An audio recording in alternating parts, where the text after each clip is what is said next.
Ponto de Vista. Apoio Grupo Mendes.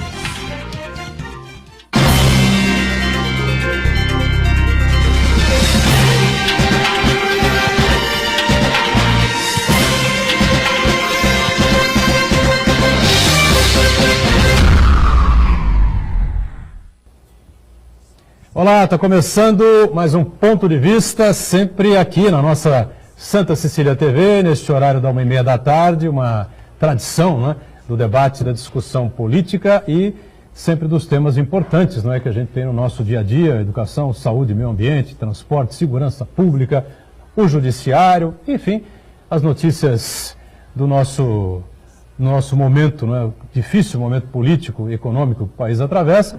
A gente guarda sempre um espaço importante aqui no programa para a discussão e para os debates também dos temas de interesse nacional e que não são poucos, né? São sempre muitas, né? Ontem o presidente Jair Bolsonaro concedeu uma baita entrevista exclusiva à Rádio Bandeirantes, ao programa do Milton Neves, e fez lá uma série de revelações, fez uma série de comentários, e entre esses o mais destacado, né, que já repicou aí pela mídia brasileira e internacional toda, foi que ele vai realmente indicar o atual ministro Sérgio Moro ao Supremo Tribunal Federal. E aí fica a dúvida, né? Afinal de contas, ele foi inocente na resposta que deu à Rádio Bandeirantes ontem, fritou o Sérgio Moro definitivamente, né? Porque daqui para frente vamos combinar que toda e qualquer decisão, né, todo e qualquer ato do Sérgio Moro será contestado, né? Ou por governistas, ou por oposicionistas, por quem não gosta, por quem gosta, enfim. Afinal, ele tomou essa decisão porque vai para o STF, não é? Tomou essa decisão porque está a serviço do presidente para caminhar e receber a indicação ao Supremo Tribunal Federal. Enfim, eu acho que o presidente se precipitou, não é? E realmente jogou uma bomba atômica no colo do ex-juiz, né? Talvez esteja até arrependido nesse momento, né? O juiz da Lava Jato, Sérgio Moro. Temas importantes para a gente colocar em discussão, colocar em debate aqui no Ponto de Vista, que tem sempre uma reprise às 7h30 da noite, não é? Enquanto a TV Santa Cecília estiver transmitindo os jogos da Unisanta. Depois voltamos ao horário habitual, 8 da noite. Bom, hoje a gente com prazer recebe aqui Ivan Sartori, desembargador, aposentado, ele que foi inclusive presidente do TJ, né, o Tribunal de Justiça do Estado de São Paulo. Prazer recebê-lo. Tudo bem? Muito obrigado, Boturão. É uma alegria muito grande estar aqui com você. Agradeço muito o convite, cumprimentar os seus telespectadores, cumprimentar pelo programa excelente que você vem fazendo, inclusive a sua equipe toda, e cumprimentar nossos amigos da bancada que você vai apresentar agora, o Marcos, o Iberê, cumprimentar a todos e agradecer essa oportunidade. Obrigado ao doutor Ivan por estar conosco aqui. Iberê Cirna, professor Iberê, especialista em marketing político, mais uma vez participa e colabora conosco aqui no Ponto de Vista. Tudo bem aí, Iberê? Tudo, é sempre um prazer estar na companhia de vocês. E lá na ponta, sempre o Marcos Santana, acompanhando as redes sociais, as transmissões que fazemos aqui do Ponto de Vista e a sua participação, que é sempre muito importante conosco. Tudo certo aí, Santana? Certo, boa tarde a todos, agradecer a participação do Dr. Sartori. E, doutor, só para complementar o seu pensamento inicial em relação ao Sérgio Moro, ele vai ser questionado agora se as próximas atitudes vão ser tomadas como já quase ministro do Supremo, ou um ministro do Jair Bolsonaro, ou então, a terceira opção, um candidato à sucessão presidencial do Jair Bolsonaro daqui a 4 anos. Eu quero cumprimentar você que nos acompanha ao vivo, convidar você para o programa, pergunta, crítica, sugestão, pelo Facebook. Ponto de Vista, por Edgar Boturão, ou por e-mail, contato@pontovista.tv.br. O programa pode ser acompanhado ao vivo pela internet, santaportal.com.br/tv. As edições anteriores do Ponto de Vista ficam disponíveis também na internet, no nosso canal no YouTube e na nossa página no Facebook. E você também acompanha na reprise agora. Muito bem, lembrando, a reprise às 7h30 da noite, o programa ao vivo acaba às 14h30, 12h30 da tarde, até a reprise começar. Muita repercussão ainda sobre a entrevista de Jair Bolsonaro e outros assuntos, outros temas, né, importantes que vão acontecer ou deixar de acontecer na nossa conturbada República Brasileira, né? Bom, e é sobre esse tema que eu gostaria de começar mesmo aqui, aproveitando a experiência, né, no Tribunal de Justiça, o contato com membros do STJ, com membros do STF, enfim, não sei se conhece pessoalmente o juiz Moro, deve conhecer, né? Não conhece pessoalmente, né? Mas conhece bem a história, enfim, né? E, pois é, o Bolsonaro deu essa declaração ontem à Rádio Bandeirantes, né? Programa esportivo comandado pelo jornalista Milton Neves. E isso explodiu que nem uma bomba, né, doutor Sartori? Olha, o que eu penso, o governo Bolsonaro está começando, é um início.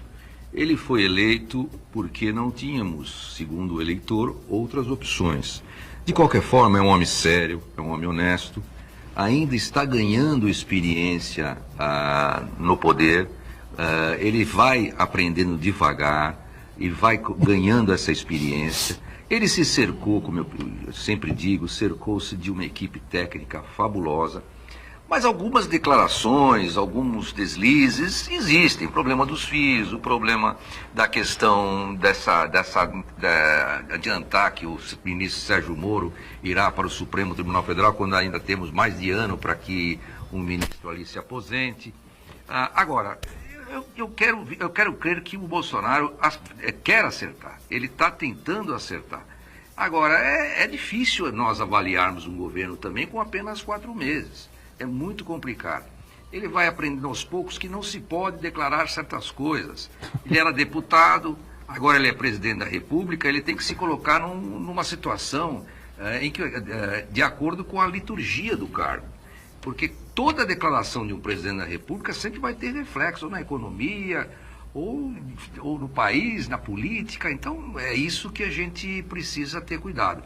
O ministro Sérgio Moro chegou bem, está fazendo o seu trabalho, é um técnico, é um homem notável que mostrou a sua coragem, mostrou a que veio, fazendo com que a Lava Jato tivesse um impulso muito grande.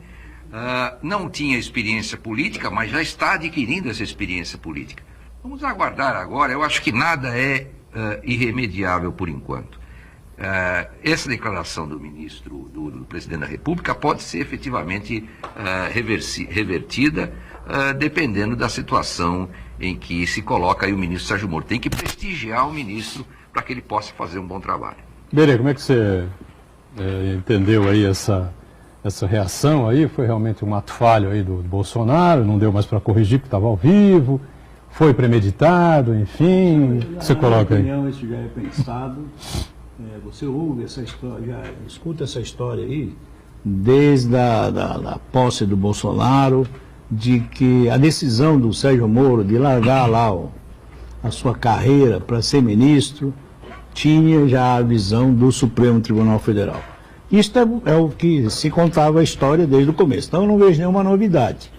Obviamente, para ele fica muito difícil, até porque ele tem que ser sabatinado, mesmo que queira, sabatinado pelo Senado, quer dizer, ele tem, esta visão acaba sendo política. Então, acho que não foi feliz, mas para mim não é nenhuma novidade. Eu acho até que estamos esperando a PEC da Bengala aí para sair quem queira, né?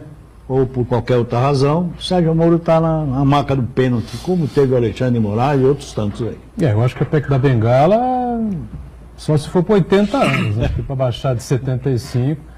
O pessoal, na verdade, o Congresso Nacional, de maneira geral, é meio bronqueado, né, com o Sérgio Moro. Não, mas não tem como, agora não vai resolver reduzir a idade da aposentadoria, porque dúvida. Já tem o direito adquirido, já foi colocado. Já passou de 70, né? Tudo que se decidir, tudo que se legislar ou que se modificar na Constituição, será daqui para frente. Agora, doutor Sartori, só uma perguntinha. Será que estão acreditando no impeachment de algum ministro? Do Supremo? Eu não sei o que vai acontecer. Nós tivemos algumas demonstrações ali pouco recomendáveis, né? Mas, no geral, eu acho que o Supremo está tentando se reerguer. É lógico que a população está muito revoltada com as decisões do Supremo, a gente tem visto isso, não podemos negar, mas a questão do impeachment é uma questão essencialmente política. Por exemplo, o ministro Gilmar Mendes, que tem diversas representações nesse sentido lá no Congresso, nunca teve qualquer problema, porque também ele tem muita força política. Eu não sei o que vai acontecer agora com o novo Congresso. Tudo é possível porque, repito, a decisão é essencialmente política. E aí vai depender do Legislativo, do Congresso. Perfeito. Agora, em relação a essa situação, né, é um caso curioso porque o Elias Jacó, o doutor Elias Jacó esteve conosco aqui na última quinta-feira, né, se não me engano, na última quinta-feira, participando aqui com a gente. Enfim, muito respeitado. Sim, sem dúvida, né? Um ícone nosso aqui dos Sim. operadores do direito, né?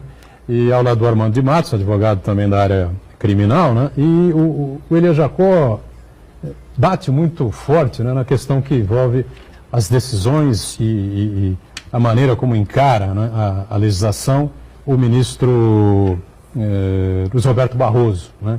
Diz que o Barroso é um iluminista, enfim, e que entende que é preciso que o Supremo, né, e que a Justiça tome decisões baseadas, né, naquilo que o povo quer, naquilo que o povo exige, que a demanda social exige no momento. E, segundo Elias Jacó, isso é um gravíssimo equívoco, um gravíssimo erro, né?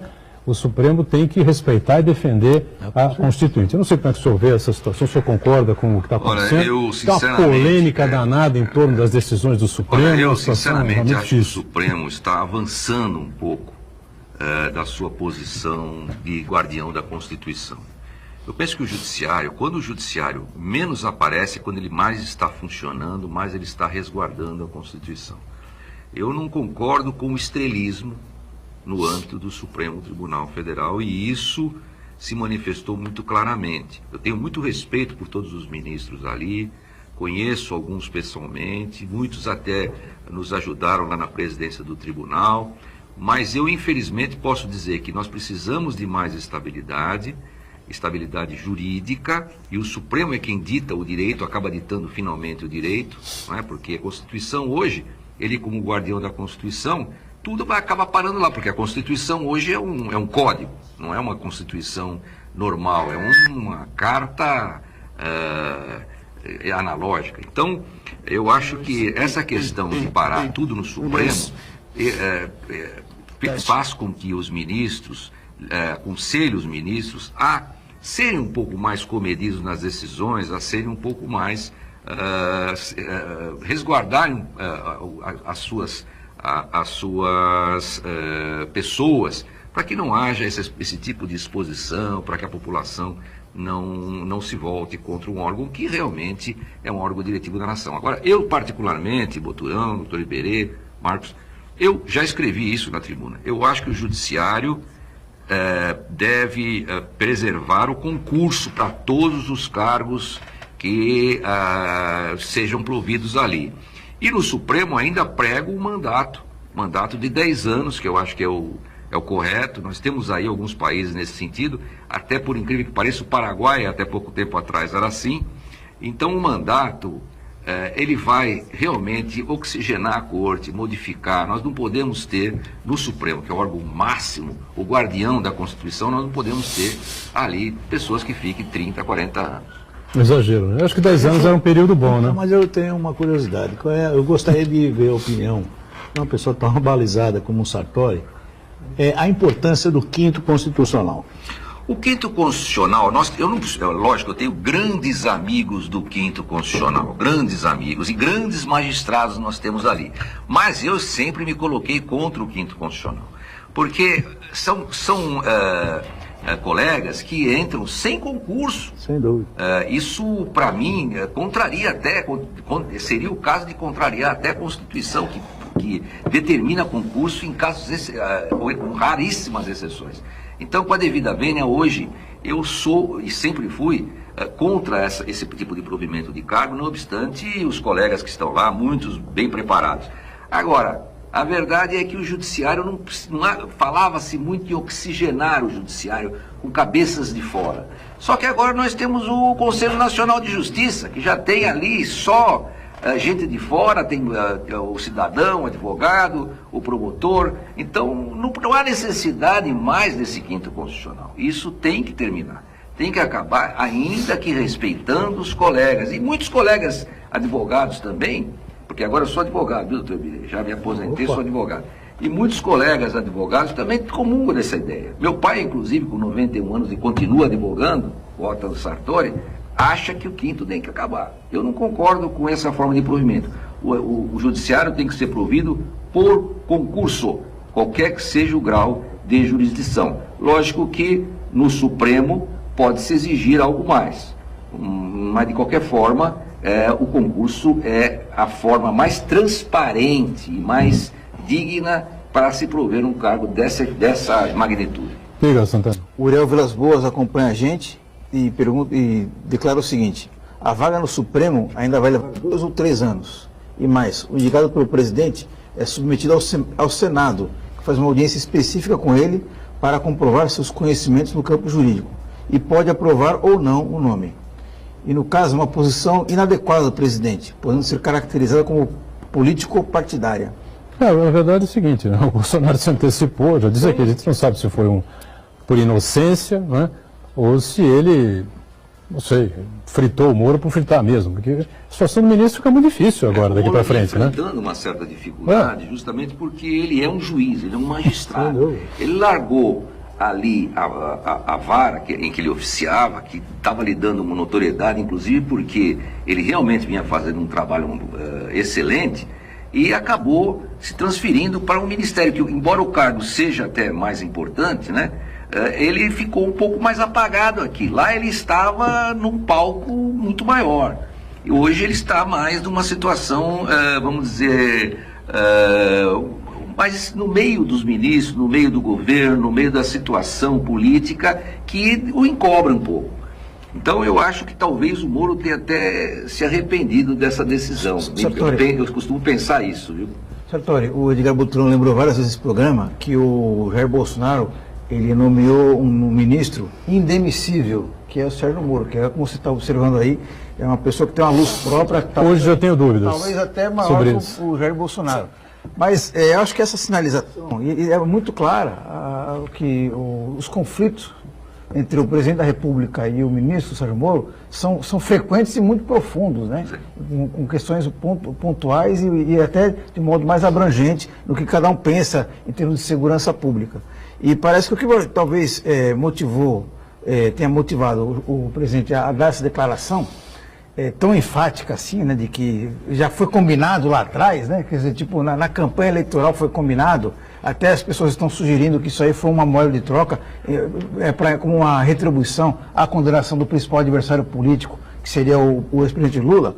Mas ainda assim, parece que o Jair Bolsonaro percebeu de que o Sérgio Moro já se movimentar para conseguir viabilizar a sua candidatura à presidência da República, né? Que é muito ruim, né? Porque a partir do momento que faltam 3 anos para uma eleição, alguém já se lança com uma alternativa política para a atual situação, fazendo parte da atual situação, é muito, muito problemático, né? Então eu queria que você analisasse essa questão, essa contaminação do apetite eleitoral num cargo técnico, como você observou, que é o Ministério da Justiça. Pois é, o Ministério da Justiça realmente, o ministro da Justiça é um técnico, mas ele também é um político. Ele tem que fazer política, ele tem vários políticos já ocuparam, ou não? Ele tem que conversar com o Senado, ele tem que conversar com a Câmara, ele tem que ter uma desenvoltura política também. É um cargo também político, apesar de técnico. Agora, o ministro Sérgio Moro, ele aprendeu a ser juiz, ele era um grande juiz. Hoje no Ministério ele está fazendo o trabalho dele, ele apresentou um projeto técnico, um projeto muito bem colocado, mas ele não tinha experiência política para ter essa desenvoltura e tentar lidar com a classe política, né? Então isso acho que complicou um pouco e o Moro tinha luz própria mesmo, realmente tinha luz própria, sim. Talvez até ganhasse a eleição ou até se ombreasse com o Bolsonaro, que foi muito bem nesse pleito, mas eu acho que de qualquer forma o Moro pode ser que venha ganhar a experiência, mas existe realmente uma divergência muito profunda de ideias entre o presidente e o ministro. Olha, eu acho, Edgar, eu acho que são 2 mundos aí que caminham em paralelo.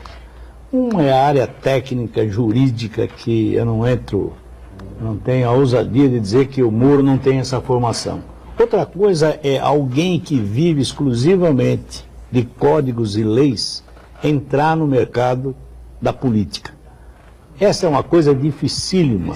Entender o raciocínio político é diferente de você ler uma Constituição, de você ler lá o seu código, né, a sua regrinha, os seus parágrafos e artigos. A política é outra coisa. Eu acho que esse é o grande choque.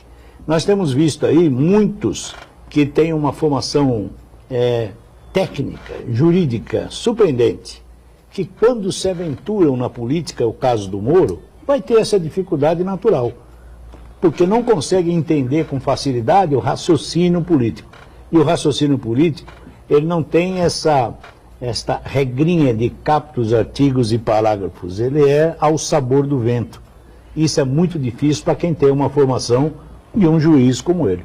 Vamos para o nosso rápido intervalo, voltamos já com a sequência aqui do nosso ponto de vista, em instantes.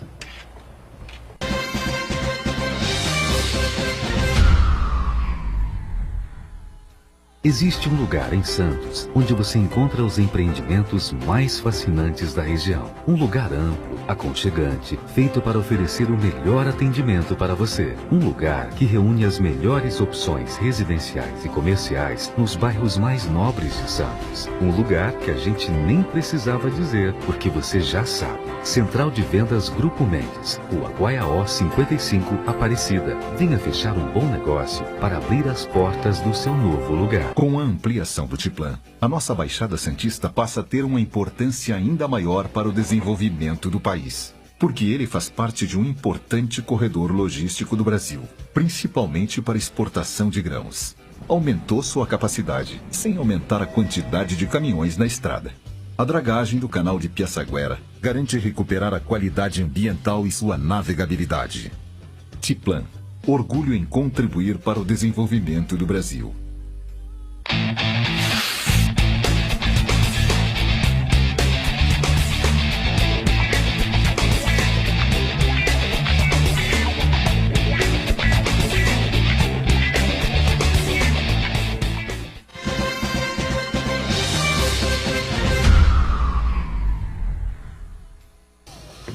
Muito bom, estamos voltando aqui, o segundo bloco do nosso ponto de vista, hoje recebendo com prazer o desembargador aposentado, ex-presidente do TJ, Tribunal de Justiça do Estado de São Paulo, Ivan Sartori, aqui com o Iberê também, e o Marco Santana, atento sempre às redes sociais, às nossas transmissões aqui do ponto de vista, sua participação sempre muito importante com a gente aqui. Bom, o Ivan Sartori, evidentemente, tem uma longa trajetória, uma longa carreira, começou cedo, né, na magistratura, 23 anos, você já era juiz, né? Eu passei no concurso com 22, tomei posse com 23 anos. Saiu da faculdade, prestou e passou. Eu cheguei a estagiar, desde o primeiro ano da faculdade eu estagiava, me formei, cheguei a advogar um tempo, não é? Porque no escritório do meu pai, que tratava de direito empresarial, falência concordata, eu acabei ganhando um espaço lá, e ganhava até mais do que eu passei a ganhar na magistratura. E o meu pai não se conformou com isso. Mas estou lá, fiquei lá por 38 anos, fiz o que eu pude pela magistratura e o que eu não pude, dei muito de mim e achei que já era hora de eu deixar a magistratura. Agora, você citou um ponto interessante, né, que você ganhava mais na época do escritório. Houve um período realmente em que o magistrado, o juiz de maneira geral, o próprio desembargador, enfim, tinham salários assim meio que apertados. Né? Era realmente por amor à arte, a vocação mesmo de cada um. Né? Mas agora a coisa mudou completamente, a gente vê aí relatórios expostos aí via internet, o pessoal consultar no Congresso Nacional, agora no depoimento, na passagem do ministro da Economia, Paulo Guedes, né, pela comissão especial que vai decidir aí, definir a reforma da Previdência. Houve lá a gente mostrando números, não é, de juízes, de desembargadores, um ganhava 90 mil, outro 150 mil, outro 200 mil. Enfim, esse tipo de coisa não ajuda, não colabora para tirar credibilidade da justiça. Como é que você vê essa situação? Não tem que se mostrar definitivamente quanto é que ganha um desembargador em São Paulo, um desembargador no Rio, um juiz. Enfim, o Sartori, explica para a gente. Você foi presidente de um tribunal, né? O subsídio do juiz é um só, seja para o federal, seja para o estadual. Né? Não pode ultrapassar aquele valor do Supremo Tribunal Federal. E vai se graduando de acordo com as entrâncias, de acordo com a elevação nos tribunais. Agora, o que acontece muitas vezes, doutor Iberê, Marcos, o que acontece muitas vezes é que o Estado deixa de pagar valores que são devidos, como seriam devidos para qualquer trabalhador, por anos a fio. Então aquilo se transforma numa bola de neve. Aí começa a pagar parceladamente o que deve, né, para juízes que têm 30, 40 anos de profissão, e aquilo se transforma num valor alto, que vai acabar e está acabando. Por exemplo, em São Paulo nós tínhamos pago. Subsídio pago. Deixa de se pagar, por exemplo, férias, deixa de se pagar, por exemplo, atrasados de compensação, o sujeito faz plantão, o sujeito deixa sua residência num domingo, num sábado, para fazer plantão o dia inteiro. Então essas coisas têm que ser pagas em dias. E aí vai deixando de pagar, como por exemplo a diferença do subsídio quando foi implantado, porque foi atrasada a diferença do subsídio e os vencimentos anteriormente. Aquilo não se pagou. Então vai juntando, como qualquer trabalhador, e aquilo vira uma bola de neve. Experimenta ver quanto está saindo o cálculo de um empresário que ingressa na Justiça do Trabalho, um diretor de empresa, um diretor de banco que ingressa na Justiça do Trabalho. Você vai ter para mais de milhão. Para mais de milhão, porque se você deixar de pagar uma verba durante anos, aquilo tem que ser corrigido, aquilo tem que ter os juros, não é? Agora é lógico que o juiz não pode ganhar isso, o juiz tem que ganhar exatamente o que ganha o Supremo. Mas de qualquer forma, essa é a questão trabalhista, o atraso nos pagamentos gera essas distorções. Você está falando que o juiz tem que ganhar no máximo que ganha o ministro do Supremo Tribunal Federal, né? Mas você não acha que fica difícil defender essa tese aí, a partir do momento que a gente vê que as tais verbas indenizatórias acabam engordando desproporcionalmente o que o juiz realmente ganha no final do mês ali, a título de auxílio moradia, auxílio paletó, auxílio livre e assim por diante, sendo que muitas vezes o juiz ele recebe o auxílio moradia e tendo o imóvel próprio na cidade. Aí não fica muito complicado para o juiz defender isso? Olha, Marcos, o que eu acho é o seguinte, o auxílio moradia foi implantado realmente de uma forma que nós juízes mesmo não concordávamos com isso. Hoje não tem mais auxílio moradia, o auxílio moradia acabou. Agora, essa história de auxílio paletó, auxílio creche, isso não existe. Pelo menos em São Paulo isso não existe. Qualquer outro tipo de auxílio, mas nem auxílio saúde nós não temos lá em São Paulo. Agora, é lógico que em alguns estados há distorções, não vou dizer que não haja distorções, mas o judiciário tem que sim que se pautar pela ética, tem que se pautar pela forma correta de agir. Porque moralmente, eticamente, o judiciário tem que estar sempre em evidência, para que tenha moral suficiente para ditar suas decisões e também exercer a sua função, que é a função de jurisdicional, que é o último bastião, guardião do povo sofrido, né? E guardião do direito. Agora, o fato é que nós temos ali férias, contestam as férias de 2 meses, isso é uma discussão que vai longe, lógico, não vou entrar nesse mérito, mas existem as férias, existem, por exemplo, atrasados que não são pagos quando há uma diferença de correção monetária, ou salário, etc. e tal, que nem essa questão do subsídio, que eram vencimentos e a Constituição, na alteração da emenda constitucional, alterou para subsídio e modificou o valor. Essa diferença, depois de implantado, depois de muito tempo, não foi paga. Então isso vai acumulando. O que o governo não pode é deixar acumular. Se deixar acumular, fica esse valor alto. Qualquer empregado categorizado de alto padrão que ingresse na Justiça do Trabalho e vai buscar os atrasados que não foram pagos, você pode ver que vai bater na casa do 1 milhão e não vai ser diferente. E o magistrado nem tem fundo de garantia. Não tem fundo de garantia por tempo de serviço. Tem o que, 13º não? Tem 13º, férias mas proporcionais? Férias proporcionais, 13º tem.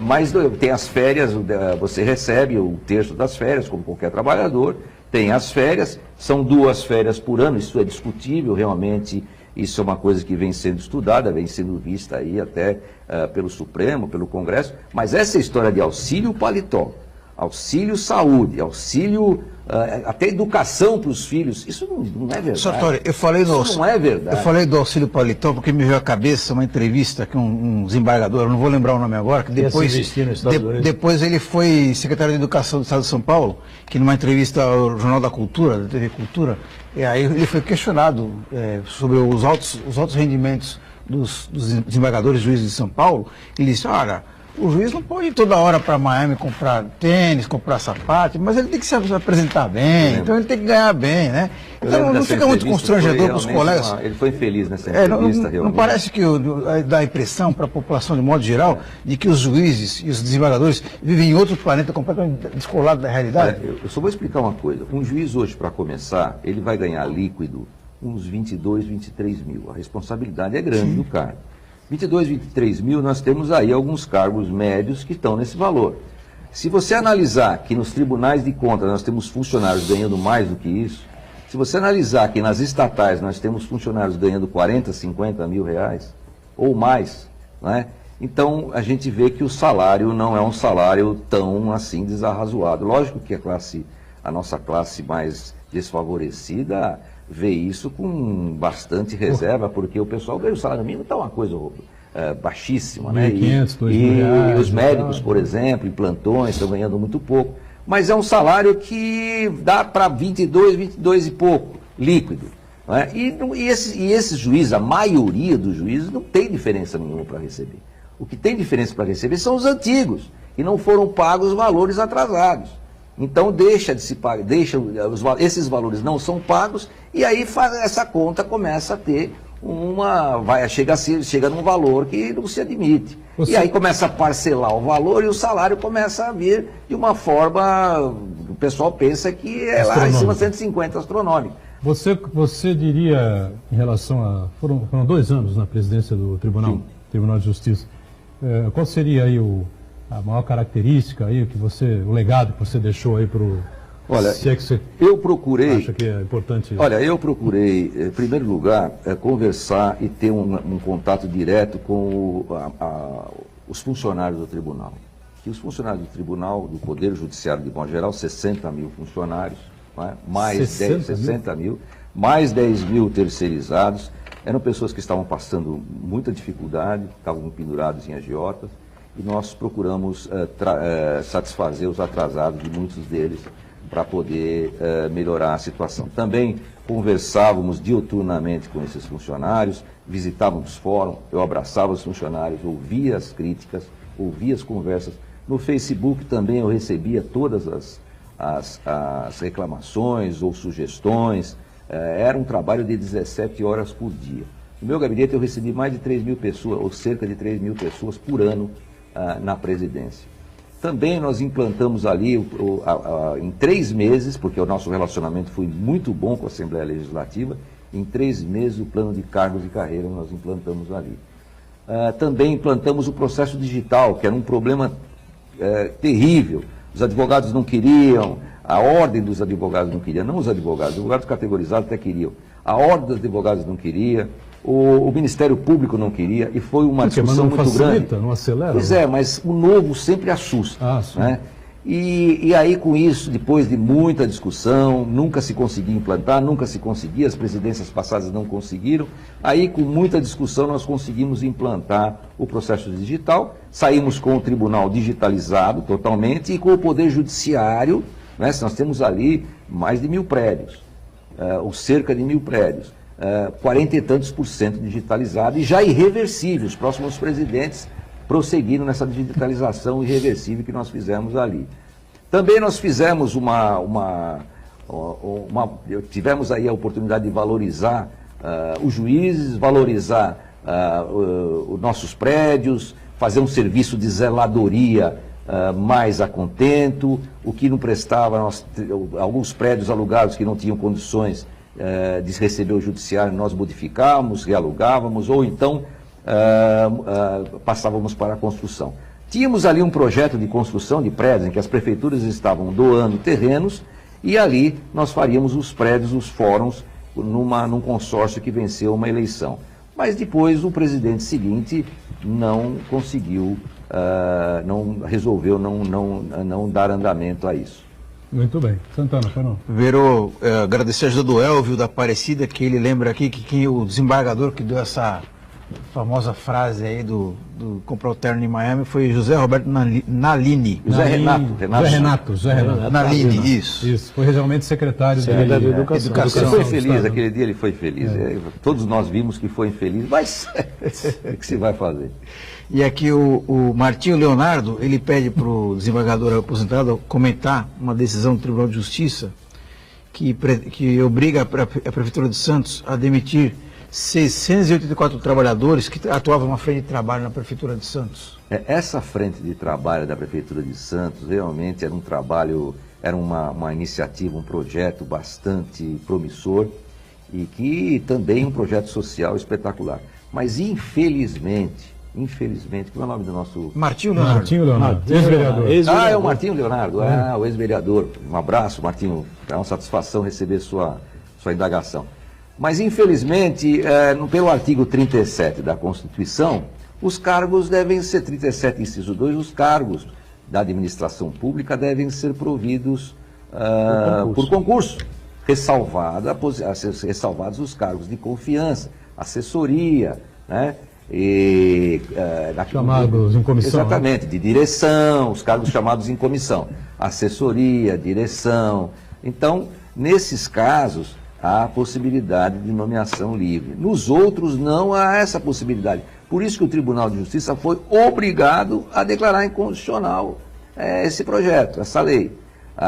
Eu tenho certeza que os desembargadores o fizeram com muito pesar.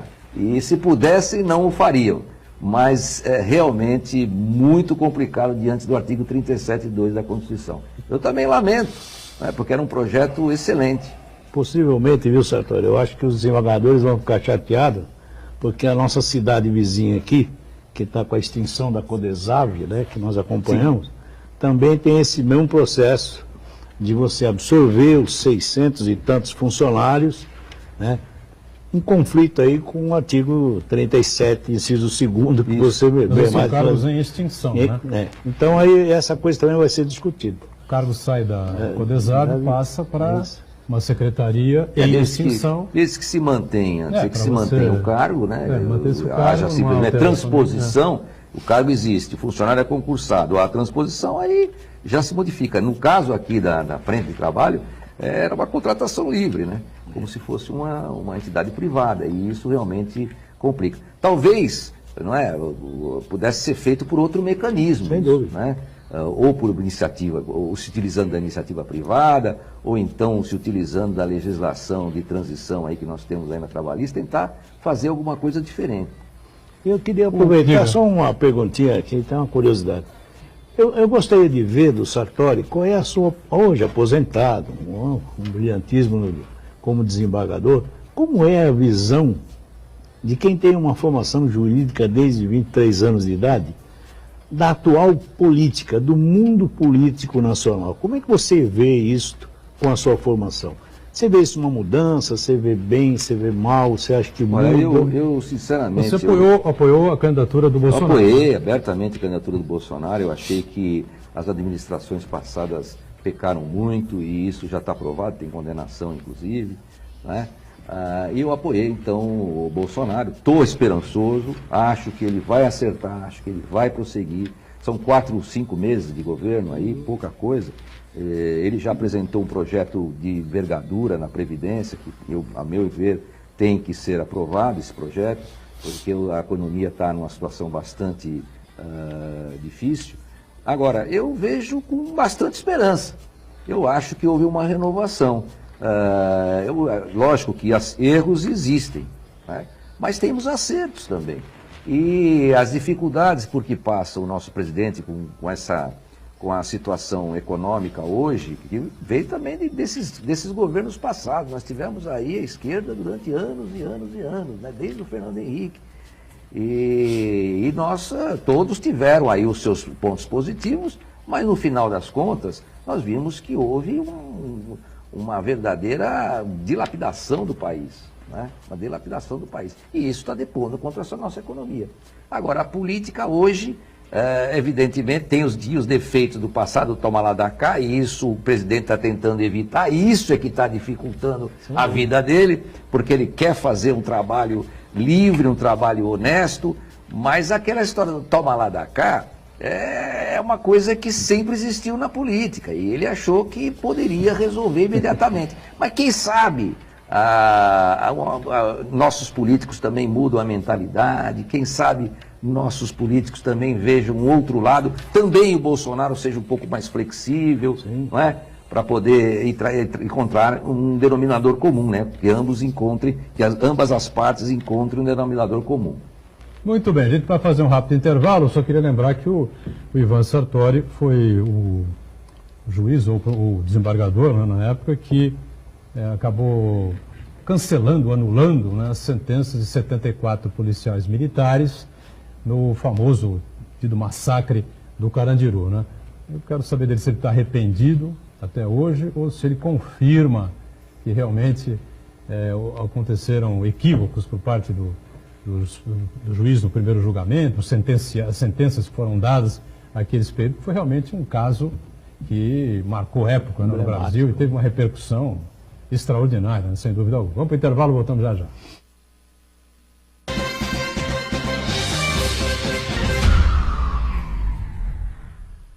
Existe um lugar em Santos onde você encontra os empreendimentos mais fascinantes da região. Um lugar amplo, aconchegante, feito para oferecer o melhor atendimento para você. Um lugar que reúne as melhores opções residenciais e comerciais nos bairros mais nobres de Santos. Um lugar que a gente nem precisava dizer, porque você já sabe. Central de Vendas Grupo Mendes, Rua Guaiaó 55, Aparecida. Venha fechar um bom negócio para abrir as portas do seu novo lugar. Com a ampliação do Tiplan, a nossa Baixada Santista passa a ter uma importância ainda maior para o desenvolvimento do país, porque ele faz parte de um importante corredor logístico do Brasil, principalmente para exportação de grãos.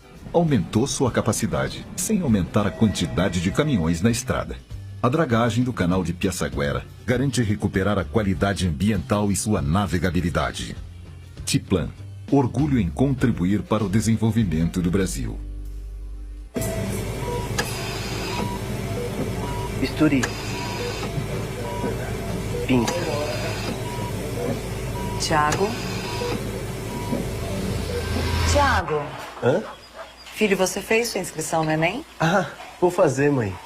Se inscrever no Enem é o primeiro passo para entrar em uma universidade e seguir seu sonho. Acesse enem.inep.gov.br agora mesmo e faça sua inscrição.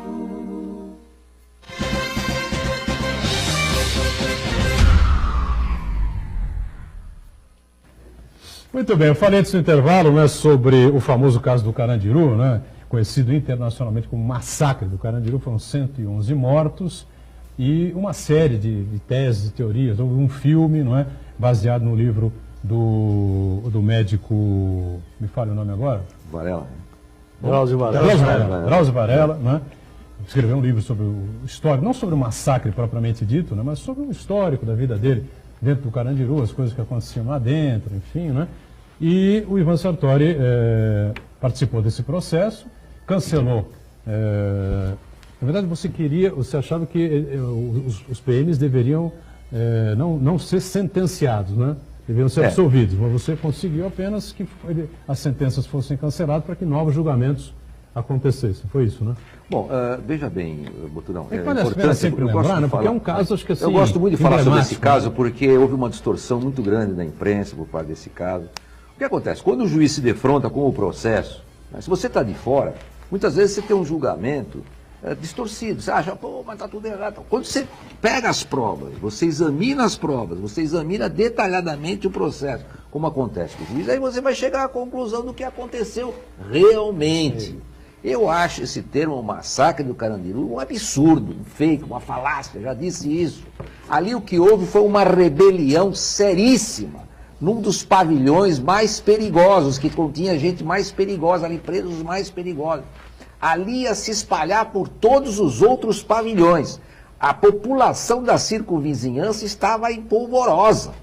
E ali eles se rebelaram com agulhas, com seringa com sangue, havia seringa contendo sangue, arma de fogo sim, acharam, arma de fogo, arma branca e óleo e muita água, óleo e sem luz lá dentro daquele pavilhão. Agora você imagine os policiais tentando conter essa rebelião, porque tinha que ser contida.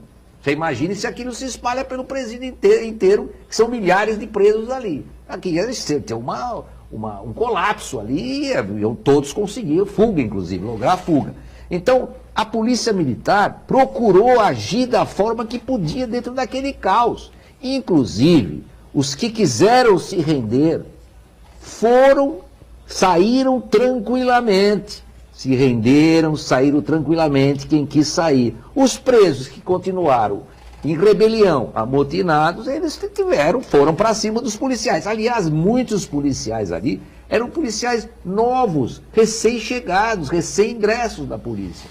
E aí estão passando essa pecha, passando essa vida terrível, difícil, com essa pecha que eles recaem. Desculpe interromper o senhor, mas a imprensa noticiou amplamente que, logicamente, não tinha santo ali, mas muitos dos cadáveres dos presos tinham perfurações a queima-roupa e muitos pelas costas, e até alguns na nuca. Né? Então eu queria saber do senhor se isso é verdade, como é que se explica? O que acontece ali? A maioria dos policiais ali eram policiais novos, recém-ingressos. Nós tínhamos os policiais de patente, tínhamos ali os mais categorizados. Agora, lógico, nós não vamos negar, e eu falei isso na minha decisão, ali tinha pelo menos uns 4 policiais que, pelo perfil, nós suspeitávamos que eles eram executores, estavam executando. Não é? Mas isso eram 4 no máximo, 5 se tanto. Não é?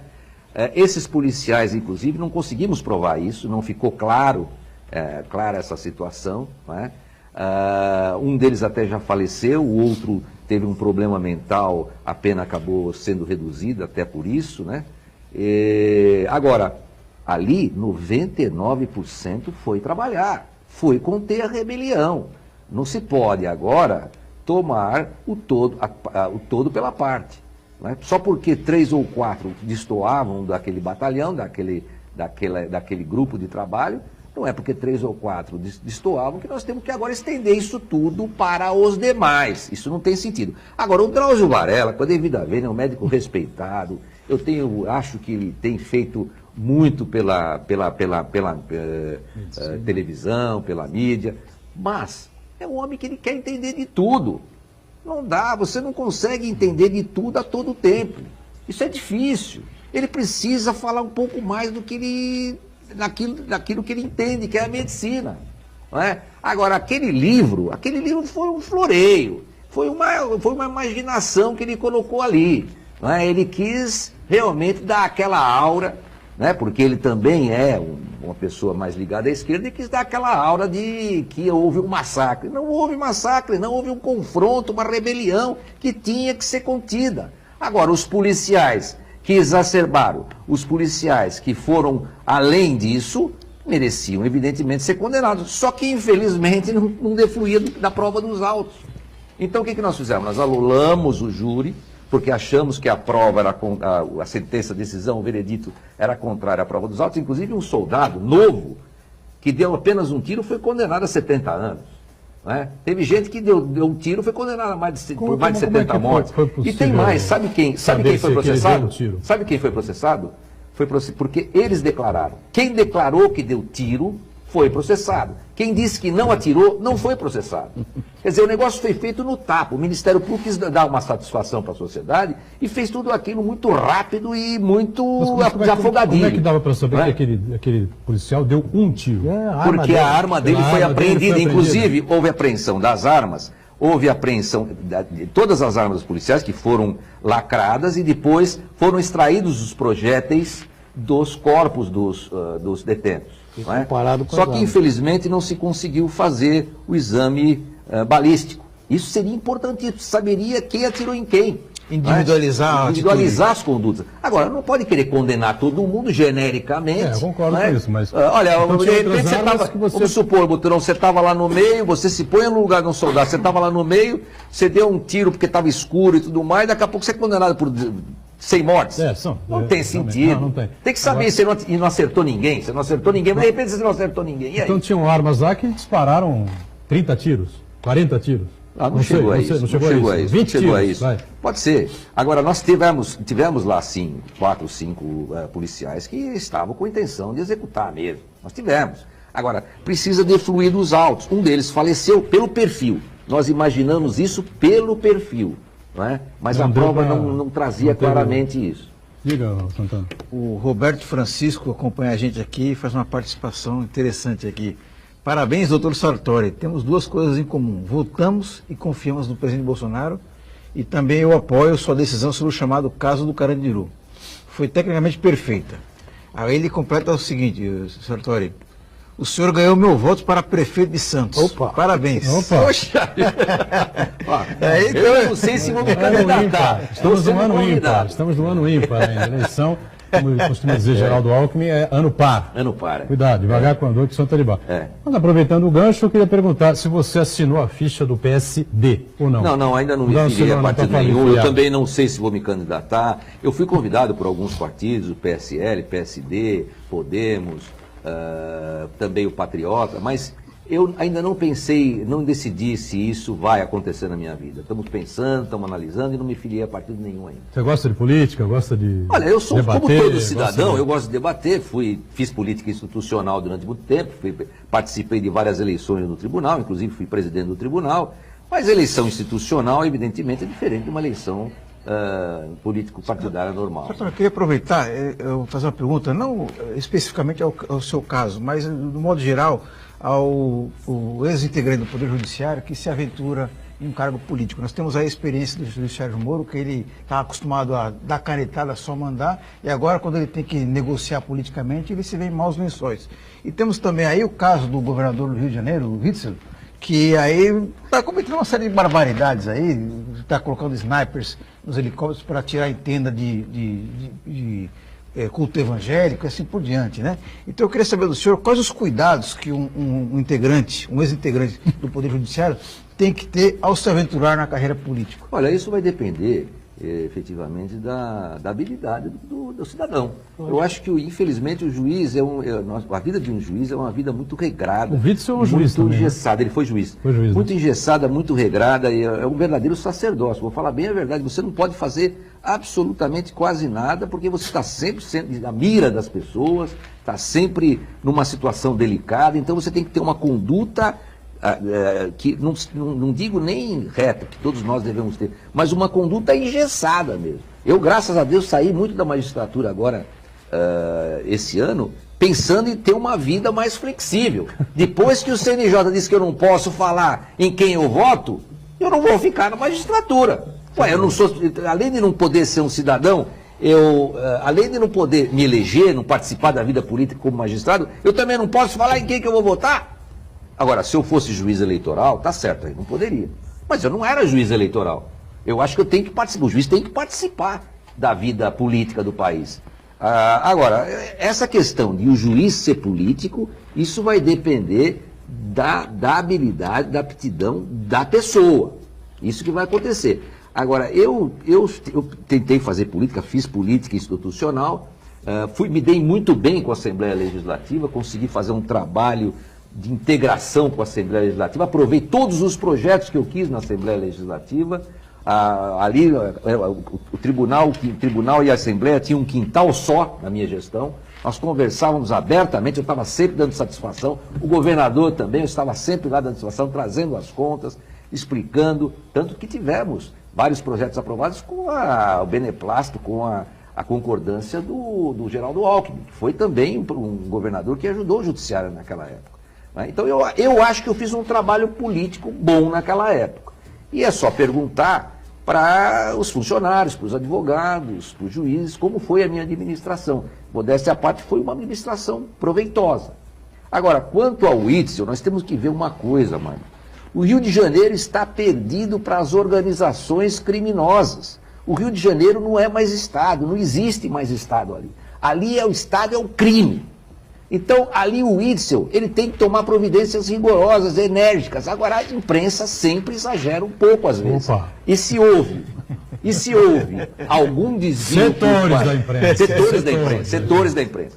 E se houve algum desvio, algum problema, lá é lógico, aquilo é uma situação caótica. Eu não queria ser governador do Rio, nunca. Ele foi corajoso demais. Então, de modo que eu também não quero criticar. Vamos ver o que vai acontecer lá, porque o Rio de Janeiro está perdido para a criminalidade. Ali não tem mais Estado, não existe Estado. Agora, o Jorge Caetano enviou uma mensagem aqui para mim, né, amigo lá do Sindicato dos Gráficos, ex-presidente, inclusive, um abraço.